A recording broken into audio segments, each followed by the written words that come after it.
criminals, even dead ones. Accused of a multi-million-pound fraud, the private contractor is said to have been overcharging to tag criminals, even dead ones.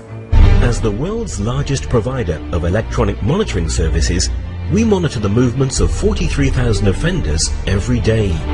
Should private companies like G4S and Serco be allowed anywhere near the criminal justice system? Good evening. You couldn't make it up. G4S and Serco, the biggest two private contractors employed in the criminal justice system, are accused tonight of having overcharged since 2005 tens of millions of pounds for tagging offenders who are actually still behind bars, who are abroad, and even who are dead. Today, the Justice Secretary, Chris Grayling, who described himself as astonished, placed all their contracts under review. Our political editor, Allegra Stratton, reports.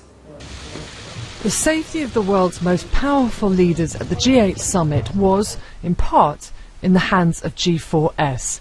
If an intruder had been arrested, the police were the visible front line, but G4S also played a role in getting them to court, to prison, or to freedom.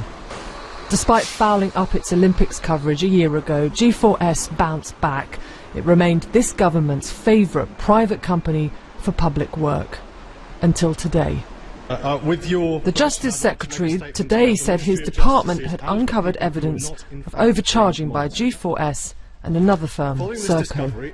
It included charges for people who were back in prison and had had their tags removed, for people who had left the country, and those who had never been tagged in the first place, but who had instead been returned to court. There are a small number of cases where charging continued for a period when the subject was known to have died. In some instances, charging continued for a period of many months and indeed years after active monitoring had ceased. The House will share my view that this is a wholly indefensible and unacceptable state of affairs. Serco agreed to a new forensic audit by accountants PricewaterhouseCoopers, but G4S declined, and so Chris Grayling announced his next step.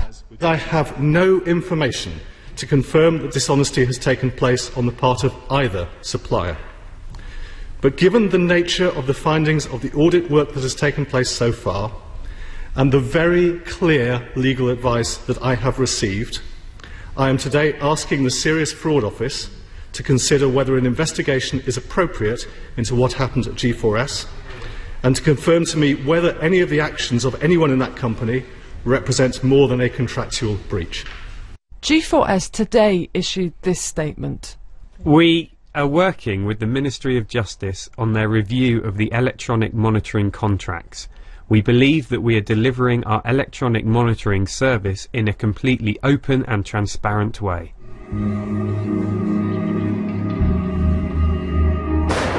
Evacuate! Chest line! Chest line! For over 30 years, G4S specialist training has provided governments, businesses and individuals with the skills to operate safely and effectively. G4S's relationship with the British government is also long. Chris Grayling's department alleges that the overcharging might have started from 2005 and could even have gone as far back as 1999. Ministry of Justice contracts with G4S rose from 8 million in 2008 to almost 10 times that by 2012, and that's just one department. The annual contract value of G4S's pipeline of public sector contracts was 759 million in 2010 and 2011. G4S has contracts with 10 central government departments and agencies, and the sector is growing. The value of contracts run by private companies like Serco, G4S, Capita and others has risen from 9.6 billion in 2008 to 20.4 billion in 2012. What's happened at G4S makes things quite tricky for the government. They like to outsource elements of the public services because they think that private companies do things more efficiently and so more cheaply. They need to get to the bottom of what happened at the Ministry of Justice, both to save money, but also to save the whole idea. What we need are two things. One is a lot more transparency, a lot more information about your results, what costs you incur, and what value you deliver to taxpayers. The second thing is a lot more competition. The best providers should be doing that job, not the ones that government has a relationship with and is cozying up to and giving contracts to. Its mishandling of the Olympics contract last year suggested to many all the bad practice of G4S holding a monopoly. It's the world's largest security company, almost as big as a state, and now under the same kind of pressure. Allegra Stratton. Well, here to discuss the implications of this are the Shadow Justice Minister, Sadiq Khan, and Peter Holbrook, Chief Executive of Social Enterprise UK, which campaigns on behalf of firms that distribute their profits back into their local communities. Sadiq Khan, first of all, Chris Grayling professed himself absolutely astonished by this. Are you surprised? I was shocked. I mean, Chris Grayling shared his statement with me 20 minutes before we went into the House of Commons, and I was shocked. I mean, the allegations are, I mean, he's used the word, inverted commas, overpricing. What this is about is Serco and G4S billing for work, invoicing for work that wasn't undertaken, invoicing for tagging. We're not suggesting at the moment that there's criminal activity or anything like that here. Let me just put it to you, though. You know, because under a Labour government, contract managers in the Ministry of Justice discovered some issues around billing practice following a routine inspection in 2008. So this can't be any surprise. That was Labour's watch. I didn't get to answer your first question. Let me ask you a second question then. Yeah. Jack Straw asked Chris Grayling today in the House of Commons, were any ministers aware of these allegations? Was it brought to their attention? And Chris Grayling said no. So no Labour ministers knew about this. We do know from May of this year ministers have known about this. My point is, look, these allegations are so serious, why not get the SFO and the police to investigate both companies? Why ask PricewaterhouseCoopers to do an internal audit, bring the police in, bring SFO in? If it was you or I over billing, they would be asked to investigate. Yeah, but it's all very well to say that ministers didn't know, but my point is that a Labour government wasn't any better position when there was an audit there and contract managers thought there were issues with pricing. So, because you don't know, you don't know. Chris Grayling did not say that today. What Chris Grayling said today is officials in the MOJ in 2008... There were warnings in 2008, weren't there? Officials in the MOJ were aware of this and didn't bring it to the attention of ministers.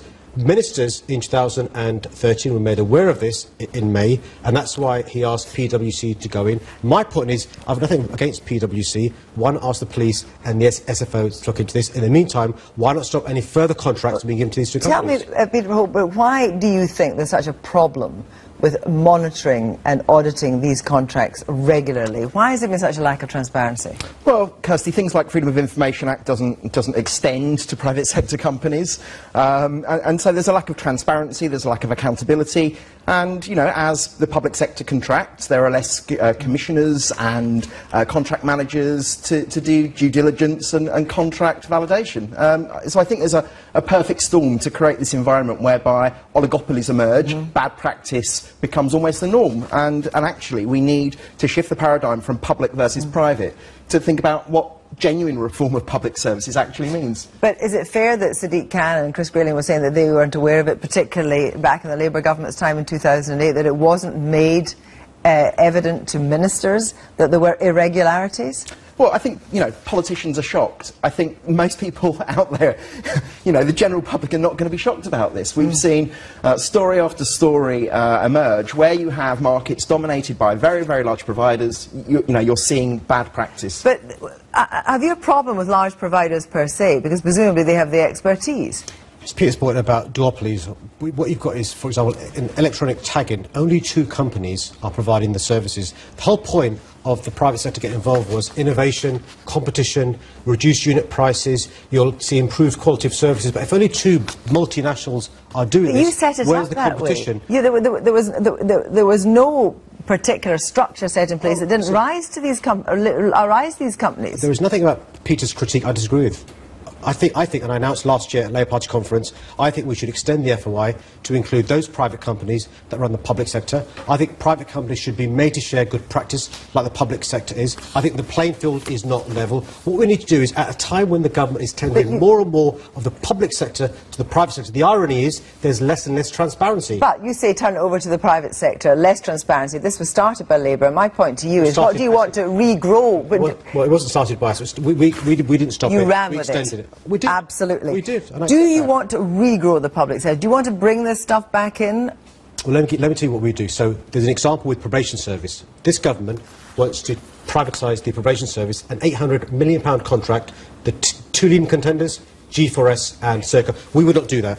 So we would not privatise probation so that 70% went to the likes of G4S and Serco. So you actually believe there should be a stopping to bid? We think public safety would be risked by the likes of these two running probation. So you're actually saying that public safety relevance, you can't stop this going to large companies, can you? For example, the probation service, these people have to go to large companies, the ones that are delivering the service at the moment.